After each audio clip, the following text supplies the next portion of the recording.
Hello, my dear students. Today we'll talk about degree of unsaturation or double bond equivalence in a molecule. What is degree of unsaturation, or what we can say the double bond equivalence? Before talking about their definition, let me tell you one thing. These are basically used to identify the number of structural isomers in a molecule. एक molecule में कितने किस्म के structural isomers present होंगे, तो वो हम निकाल सकते हैं, वो हम आइडेंटिफाई कर सकते हैं using a concept that's called as degree of unsaturation और द डबल बॉन्ड इक्विवेलेंस। आपको पता होगा कि जो आपके पास ये स्ट्रक्चरल आइसोमर कैटेगरी है, इसमें बहुत सारे आइसोमर्स होते हैं. Number one is we have chain isomerism, we have position, we have functional, then we talked about ring chain, then metamerism, then tautomerism. ये सारे आइसोमर्स हम लोगों ने ऑलरेडी डिस्कस करे हैं from several videos. You can watch them. The links have been placed in the description. And ये जो सारे स्ट्रक्चरल आइसोमर्स हैं, ये कैसे होंगे, कैसे आप आइडेंटिफाई करेंगे एक मॉलिक्यूल में ये आइसोमर्स प्रेजेंट हैं, तो उसके लिए हमारे पास एक कंसेप्ट है that's called as degree of unsaturation और double bond equivalence. Moreover, one more point I should tell you is that I told you in previous videos also that ring chain isomers are also basically functional isomers, tautomers are also basically functional isomers. अब एक molecule में अगर टॉटमर भी है तो functional isomerism भी है, तो कौन सा वाला बेहतर होगा? What you can say, will that be tautomerism, will that be functional isomerism? तो उसके लिए एक निमोनिक्स आपको याद रखना है, दैट इज, ये ऑर्डर है priority order, that is R greater than P, T, then F M, then C P. I told you this in previous videos also, that this is the order, priority order of these structural isomers. At the top we have ring chain isomerism, then there is tautomerism, then there is functional isomerism, then there is metamerism, then there is chain isomerism, and at the last we have position isomerism. इसको आप याद रखने के लिए ये mnemonic याद रख सकते हैं, दैट इज रहो ताज़ा FM चलाओ पूरा, या रहो ताज़ा FM चलाओ प्यार से. इस तरीके से भी जो है आप इनको याद रख सकते हैं इस प्रायोरिटी ऑर्डर को. अगर एक मॉलिक्यूल में ऑप्शन ए आता है टॉटोमेरिज्म, दूसरा ऑप्शन है फंक्शनल आइसोमेरिज्म, तीसरा है position, and fourth option is chain, then since a molecule is having, if a molecule shows tautomerism as well as position isomerism, functional isomerism, then you will be given the priority to tautomerism instead of functional isomerism. ऐसे किस्म के questions I have already discussed in previous videos. Now, कैसे आपको पता चलेगा कि एक molecule में किस तरीके के आइसोमर्स प्रेजेंट हैं? तो उसके लिए आपके पास एक कंसेप्ट है, that is degree of unsaturation और the double bond equivalence. What this is, so हम डेफिनेशन लिखेंगे यहां. So the definition is double degree of unsaturation और डबल बॉन्ड इक्विवेलेंस जो है, it refers to the presence of unsaturation. It refers to the presence of unsaturation or rings in a molecule. एक molecule में present क्या है? Unsaturation present है, rings present है, तो उसके लिए that's called as degree of unsaturation कितनी है उसमें, या फिर डबल बॉन्ड इक्विवेलेंस कितने हैं उसमें. So a double bond equivalence or degree of unsaturation refers to the presence of unsaturation or rings in a molecule. So presence of unsaturation or rings in a molecule, that is called as the degree of unsaturation or double bond equivalence. अगर एक molecule में double bond equivalence या degree of unsaturation 0 होंगे, उसका मतलब ये हुआ कि there is no double bond in a molecule. So no double bond. No double bond or ring, but only single bonds.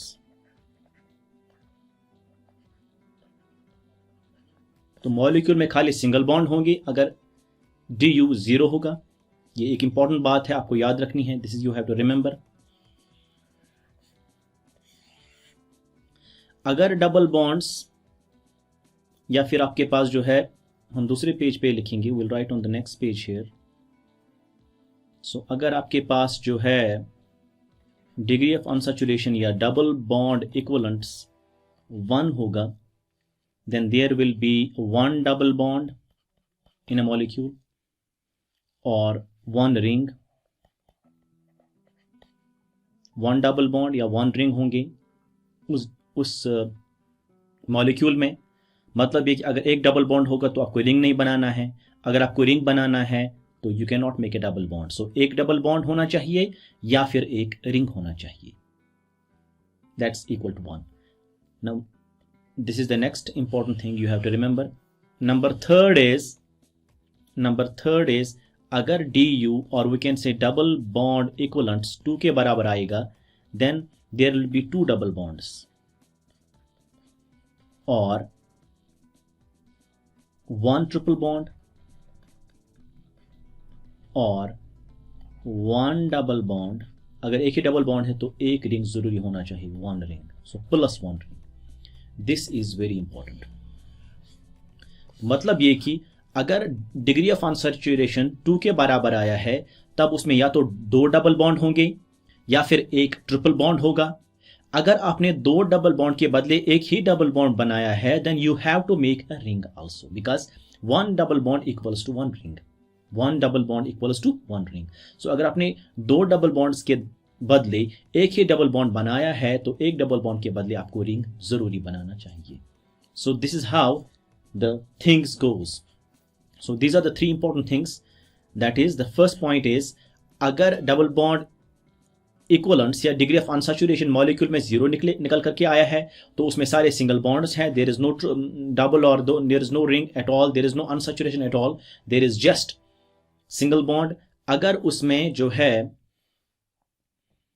एक du अनसैचुरेशन आया तो देयर इज 1 डबल बॉन्ड और 1 रिंग। अगर du बराबर आया 2, then there is 2 double bonds और 1 triple bond और 1 double bond 1 ring. Then you can find the number of isomers or the number of structures in a molecule। तो हम अब du आपको कैसे निकलेगा, how can you find the du? उसके लिए एक फॉर्मूला हमारे पास है। सो du डिग्री ऑफ अनसैचुरेशन और डबल बॉन्ड इक्विवेलेंट जो है can be calculated as so du जो है या डबल बॉन्ड इक्विवेलेंट जो है वो बराबर होता है C minus H divided by 2 plus N divide by 2 plus 1। This is the formula for finding double bond equivalents.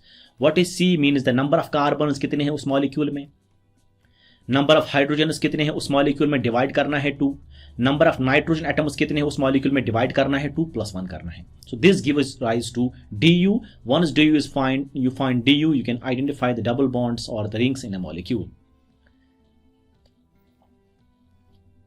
एक पॉइंट यहां मैं ऐड करना चाहूंगा वो ये कि ये जो फॉर्मूला है this applies to all, applies to hydrocarbons,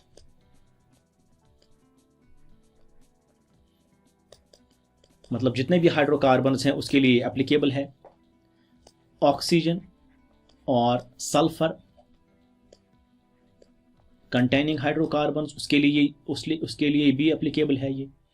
सो ये हाइड्रोकार्बन्स के लिए एप्लीकेबल है, या वो हाइड्रोकार्बन्स जिसमें सल्फर होगा या ऑक्सीजन होंगे उसमें भी यही एप्लीकेबल होगा। आपको फिर ऑक्सीजन नहीं ऐड करना है because there is no oxygen in the formula, so you can not write oxygen, you can not count sulphur. So sulphur और ऑक्सीजन आपको काउंट नहीं करने हैं उस मॉलिक्यूल में। And this also applies to nitrogen containing hydrocarbons. So hydrocarbons में अगर nitrogen भी होगा तो नाइट्रोजन कितने होंगे वो आपको ऐड करना है यहाँ। अगर हाइड्रोकार्बन में सल्फर होगा या हाइड्रोकार्बन में ऑक्सीजन होंगे तो यही फॉर्मूला लगेगी। उस वक्त आपको, क्योंकि फॉर्मूला में ऑक्सीजन और सल्फर है ही नहीं, तो you can not add oxygen और sulphur here. But this formula अगर मॉलिक्यूल में हेलोजन्स होंगे, but if molecule contains halogen, X means halogen, then count X as H. तो चूंकि हेलोजन यहां पे है ही नहीं, so you cannot neglect that halogen. You have to count X as H. क्योंकि हाइड्रोजन की वैलेंसी 1 है तो हेलोजन्स की भी वैलेंसी 1 है, तो you count X, you count halogens as hydrogen. आप ऑक्सीजन को काउंट नहीं करना, आप सल्फर को काउंट नहीं करना, बल्कि यही फॉर्मूला इस्तेमाल करना. ठीक, बल्कि अगर आपके पास हेलोजन्स होंगे तो हेलोजन आपको काउंट करना है एज हाइड्रोजन. मान लेना है कि आपके पास जो हेलोजन है वो हाइड्रोजन है. Then the things goes. So ये फॉर्मूला एप्लीकेबल है ऑल कंपाउंड्स. अब ऑक्सीजन अगर सल्फर होंगे तो काउंट नहीं करने हैं, नाइट्रोजन अगर होगा तो काउंट करना है इन फॉर्मूला. तो हाइड्रोजन कार्बन काउंट करने ही है, वो तो पता ही है. अगर हेलोजन्स होंगे मॉलिक्यूल में, फॉर्मूला में हेलोजन है ही नहीं, लेकिन you will count halogen as hydrogen. This is very important. Now let's go for some examples to illustrate it. For example हमारे पास अब एक मॉलिक्यूल है C3H8 करके, ये मॉलिक्यूल हमारे पास है. तो इस मॉलिक्यूल में du कितना आएगा, let's find out. So du और डबल बॉन्ड इक्विवेलेंट जो है वो बराबर आएगा. नंबर ऑफ कार्बन 3 है, माइनस नंबर ऑफ हाइड्रोजन 8 है बटा 2, प्लस नाइट्रोजन कुछ भी नहीं है तो प्लस 1 आएगा फॉर्मूला का. This is 3 minus 2 4s are 8 plus 1 that is equal to 0. So once du is equal to 0 means that there is no double bond, there is no ring, there is all single bonds. So all single bonds. जब molecule में सारे single bond है तो you can make that. सो कितने carbon 3 है, 1 2 और 3, डालो hydrogen CH3 और CH2. This is C3H8. Propane एक आइसोमर है, तो जब आपके पास हाइड्रोकार्बन होंगे तो प्रोपेन में एक ही आइसोमर होता तो एक ही मॉलिक्यूल बनेगा. There is only one structure possible. I told you in chain isomerism कि कितने चेन आइसोमर्स प्रेजेंट होंगे इन हाइड्रोकार्बन. वो हमने पढ़ा था कि अगर आपके पास कार्बन नंबर 1 है या कार्बन 2 है या कार्बन 3 है, हाइड्रोकार्बन की बात कर रहा हूं मैं, तो हाइड्रोकार्बन में अगर एक ही कार्बन होगा या 2 होंगे या 3 होंगे तो आइसोमर्स होंगे खाली एक, means there is no isomer at all, there is only one molecule. अगर 4 होंगे, 5 होंगे, 6 होंगे या फिर 7 होंगे, 4 का there will be 2 isomers, for there will be 3 isomers, for 6 carbon there will be 5 isomers, for 7 there will be 9.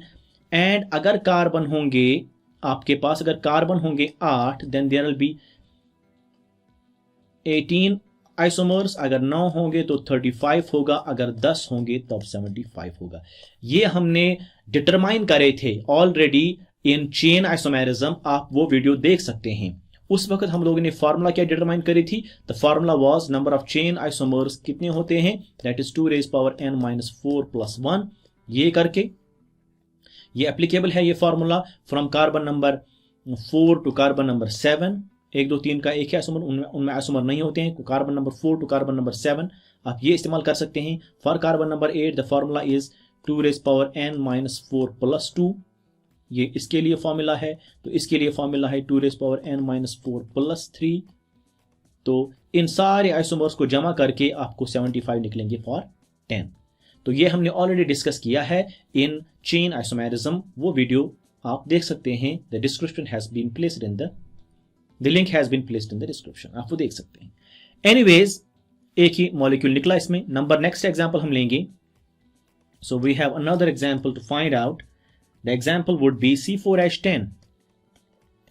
पहले हम हाइड्रोकार्बन लेते हैं, सिंपल एग्जांपल्स लेते हैं. सो du और डबल बॉन्ड इक्विवेलेंट जो है that is equal to 4 number of carbon minus hydrogen 10 है डिवाइड बाई 2. नाइट्रोजन है ही नहीं तो +1 है फॉर्मूला का. सो 4 - 5 + 1 दैट इज इक्वल टू 0. जब 0 है तो ऑल सिंगल बॉन्ड्स है, तो इसमें खाली सिंगल बॉन्ड ही होंगे. बनाइए आप 1 2 3 और 4. ये एक आइसोमर बनेगा इसका.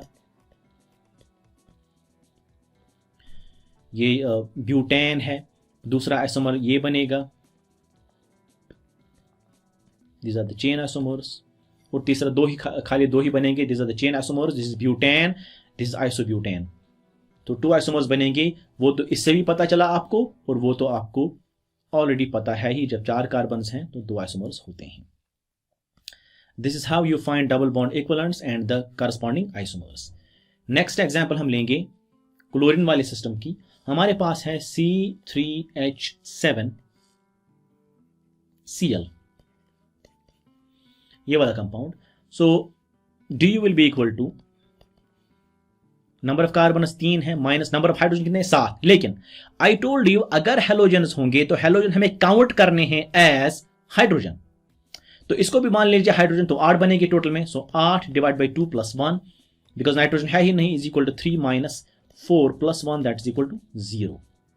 जब 0 है इसका मतलब इसमें कोई डबल बॉन्ड है ही नहीं, ऑल सिंगल बॉन्ड्स। जब सारे सिंगल बॉन्ड इसमें है तो we can write here 1 carbon 2 carbon 3 और चौथे कार्बन पे Cl डालेंगे, 3 कार्बन पे, then there is Cl, so we can write here CH3 CH2 then CH2, ये बने गया 1 chloropropane. Next is CH3 single bond CH single bond Cl single bond CH3, ये बनेगा 2 chloropropane. So these are basically the position isomers, these are position isomers because the chain mother chain is same but there is a change of the functionality, position of functionality is different, they are chain isomers। so दो isomers में निकल करके आते हैं, that is these two। similarly we go for one more example that is C3H6Cl2, ये वाले example हम लेंगे। तो इसमें क्या करना है आपको, आप देख सकते हैं du will be equal to carbon 3 है माइनस हाइड्रोजन कितने हैं 6 है, लेकिन इसमें हेलोजन है, so halogen are counted as hydrogen. So वो ये 2 क्लोरीन हमें 2 हाइड्रोजन मान लेने हैं, हो गए 8 hydrogen in total, that is 8 by 2 plus 1 that is equal to 3 minus 4 plus 1 that is equal to 0। So all single bonds, जब सारे सिंगल बॉन्ड हैं तो आप बना सकते हैं यहां पे एक आइसोमर 1 कार्बन 2 कार्बन 3 कार्बन, लेकिन इसमें 2 क्लोरीन है तो एक क्लोरीन यहां डाल दो, दूसरा क्लोरीन यहां डाल दो, तो ये H हो गया 3, this is H2 and this is H, this is one isomer that's called geminal dihalide. Next is 1 carbon 2 carbon 3 carbon, एक यहां Cl डाल दो, एक यहां Cl डाल दो, तो ये बनेगा CH3, ये बनेगा H, ये बनेगा H2, तो दिस इज कॉल्ड विसिनल डाइहैलाइड। ठीक, अब आइसोलेटेड भी बन सकता है, 1 कार्बन 2 कार्बन 3 कार्बन, यहाँ पे Cl और यहाँ पे Cl, यहाँ पे H2 आएगा, यहाँ पे भी H2 आएगा, तो यहाँ पे H2 आएगा, तो this is how this is called, this is not vicinal, this is the isolated dihalide। so we have the geminal dihalide, we have vicinal, and we have isolated dihalide। 3 isomers are possible in this particular compound, in this particular molecule, so 3 structures are possible। इस तरीके से जो है आप structures निकाल सकते हैं कि कितने structural isomers possible है in a molecule। अब ऑक्सीजन कंटेनिंग कंपाउंड्स जो है या सल्फर कंटेनिंग कंपाउंड्स जो है, नाइट्रोजन कंटेनिंग कंपाउंड्स जो है, अब कितने ऑक्सीजन अवेलेबल होंगे, 1 होंगे या 2 होंगे, तो we will discuss them hopefully in the next video। till then take good care of yourselves, thank you very much।